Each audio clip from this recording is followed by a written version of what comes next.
Hi everybody on this Sunday, greetings, it's Claudia, radical herbalist, medical herbalist, but I call myself a radical herbalist because I deconstruct the medical model. And we're here on a Sunday to talk about a herb of the sun, and this is it. It is rosemary. It used to be called Rosemary officinalis, but then in around 2017, botanical taxonomists were looking at the DNA and realised that it was related or closer related to sage, this plant over here. And this is Salvia Purpurea. And salvia means to heal. And here we are back with this plant whose botanical name is now Salvia Rosemarinus. And Ros means dew and Marinus means sea, so it's like rose of the sea because rose means dew. And it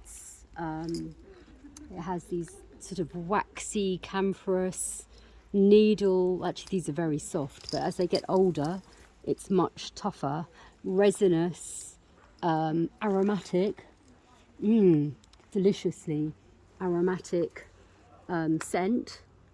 And it's a herb that is used for, I'll give you some key words: circulation, neuroprotection and antiviral, and it awakens the mind. So rosemary is a herb of the sun, and like most herbs of the sun, it's not, it likes to grow in sort of arid or dry soils, and it loves to be in direct sunlight. The flowers often of sun herbs open in the day and close at night, like calendula, but this one doesn't have those archetypes, but it loves the dry heat. Okay, so could you go in? Yeah, could you have a look? So it's long been a sacred herb, and for many of our ancestors and ancient people. It preserves the memory and is still used as a herb for remembrance at funeral rites. It was placed in the tombs in Kemet, so it can still, remnants were still found in the tombs in Egypt. It's one of the key herbs in something called the Four Thieves vinegar, which its friends sage, mint and lavender are also added to a vinegar. I love this vinegar for like bumps and bruises, and like the nursery rhyme, Jack and Jill went up the hill, and Jack, I think he went to bed and mend his head with vinegar and brown paper. So I thought what we'd do is we'd actually show you quickly how to make a vinegar, and let's just swap the camera. So Four Thieves vinegar is a vinegar that was used at the times of the plague, the Great Plague in London, the bubonic plague, and it was used as a antimicrobial, and it often contained aromatic herbs. And here we have sage, rosemary, lavender, and we've got oregano, but I think mints were also used. And it's called Four Thieves because when people broke into the houses of people who had died of the plague, they wore masks and sprayed the air and cleansed everywhere with vinegar. But vinegar has also been used as an antibacterial and antimicrobial because it's very acidic, and it sort of is bacterial because of its acidity. But here we're using live vinegar, so if you make vinegars, herbal vinegars, it also acts as a probiotic for your digestion, and also it helps stimulate digestive secretions.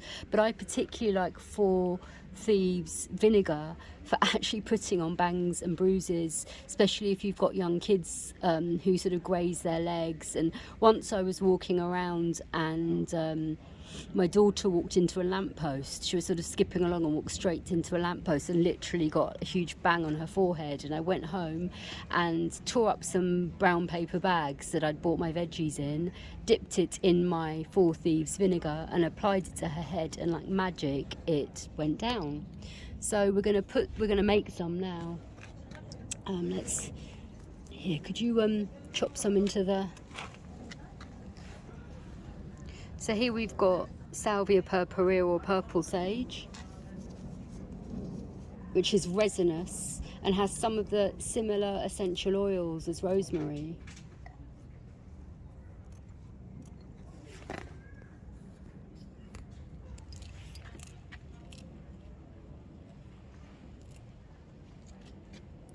So I'll talk a bit more about rosemary while my friend is making this Four Thieves vinegar. So rosemary is one of the herbs that's in eau de cologne, and cologne is in Germany.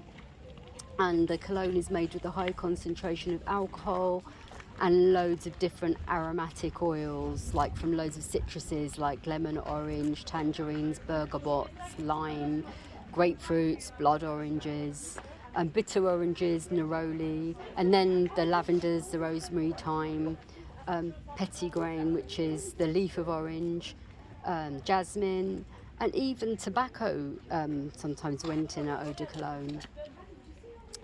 Let's go back up to the rosemary. So rosemary was mentioned in the cuneiform tablets, 500 BCE. They were written in the Sumerian language, located in now what is modern day Iraq. And as I said, its waxy, pungent, camphorous needle-like leaves have been used in medicine, magic, ritual and ceremony for millennia. As a sort of herb of the sun, like many of the herbs of the sun, it protects the heart, particularly through peripheral dilation of the small vessels of the extremities, and help bringing sort of nutrient-rich blood to the head, the scalp, the brain, the feet, the hands. So it's great for people with cold feet, cold hands and a foggy head. It's also added to internal and external mixes for hair loss and hair health. And another herb that's really good for hair loss and hair health is nettles.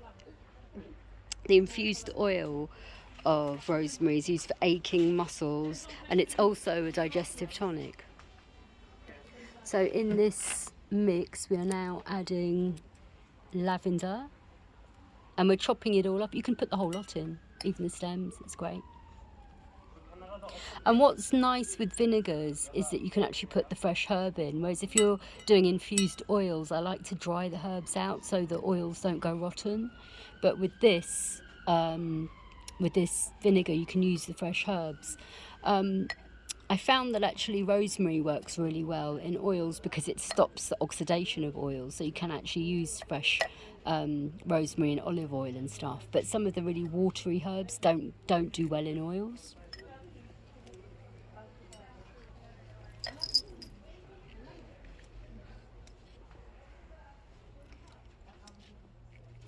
So let's get a bit technical now. I'm going to stop the video here and continue on with the technicalities that people might not want, and we'll continue on with the vinegar as well.